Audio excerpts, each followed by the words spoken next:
কুষ্টিয়া শহরে বেড়াতে, আপনাদেরকে দেখাবো আজকে কি কি আছে এই কুষ্টিয়া শহরে, সবকিছু ঘুরে দেখাবো, আপনারা চিন্তা করেন না।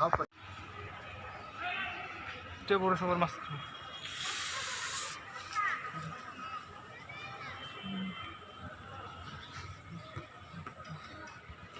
বলে এখানে কুষ্টিয়া পৌরসভার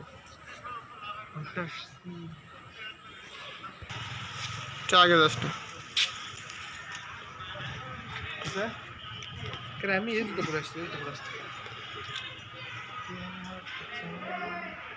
লেখাটা খুলে না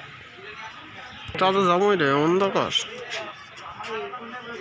পাতাল করে এদিক পাতাল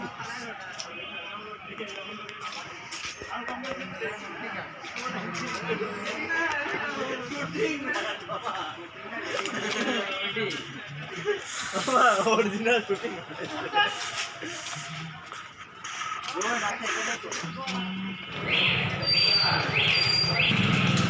পরে